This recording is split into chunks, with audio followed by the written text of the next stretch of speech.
Hello, my name is Paul Ford, and NavPress has asked me to share a little bit about the book I've written recently called Moving from I to We, Rediscovering the Biblical Vision for Stewarding the Church. They've given me several questions to respond to, and so I'd just like to do that in short form to give you just a little bit of snippet of what the book's about. First question: what is happening in the Christian world that prompted you, Paul Ford, to write this book, Moving from I to We?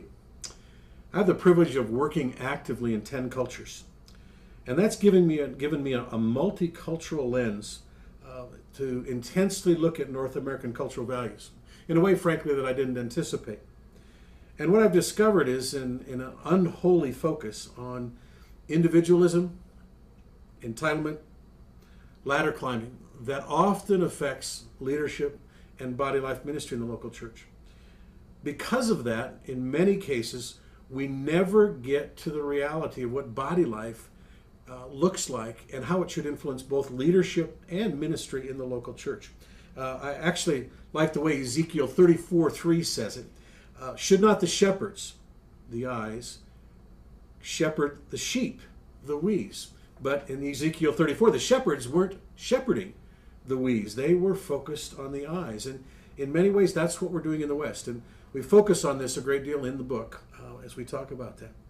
The approach in our culture of strong individualized leadership often doesn't examine this whole idea of kingdom, organic body life values and what it would look like if we moved from I to we. That's the center of what we're after in this book. This issue of individualism, moving to body life we, is a big deal. Even the discussion of apostolic teams today so often is driven by strong individuals. What would it look like if we moved toward truly from an I to we process in apostolic teams, in the way leaders enable body life and so forth? Second question: what do you want to see accomplished in the life of the person reading my book? Put simply, there are really two key principles that I'm after. The first I call the stewardship of who I am.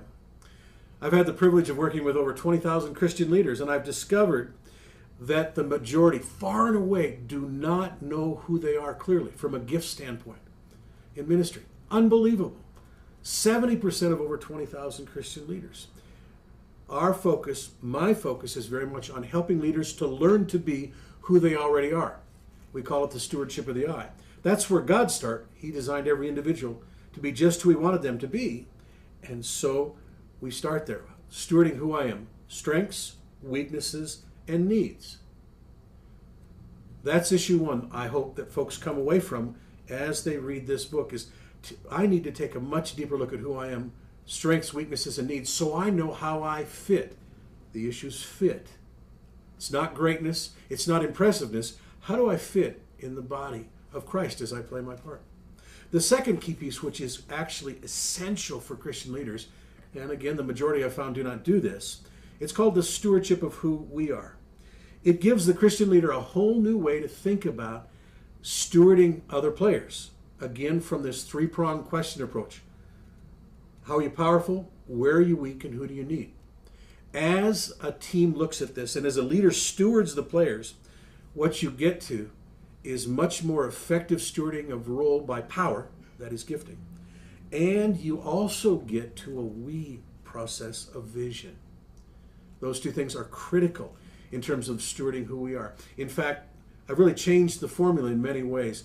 I look at vision coming from visionary leadership, but equally coming out from the body. It's more of a we vision than an I vision by God's design. It's God's fault.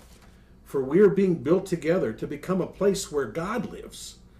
And so out of this place, God has brought the right people, including the leaders and the players, out of who he brings and the passions and the gifts, he raises up strategic vision beyond just what the leader may have in mind.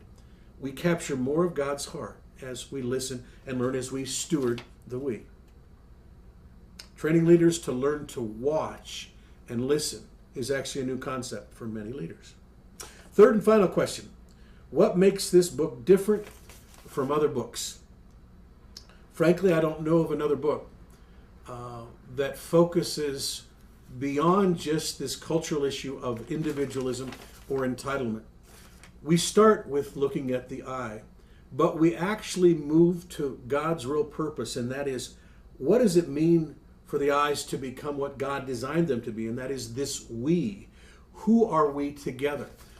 Frankly, I don't know of any other book that addresses this issue of actively moving from I to we, from a biblical value standpoint, from a practical application standpoint. In fact, the third section of the book, we talk actively on what a body life ministry team would look like. What does actively sharing leadership look like? I've discovered that many Christian leaders don't know how to share leadership in a meaningful way. That's truly a we method. And so that's a unique approach that we have, and we think that'll be of great help to a lot of people.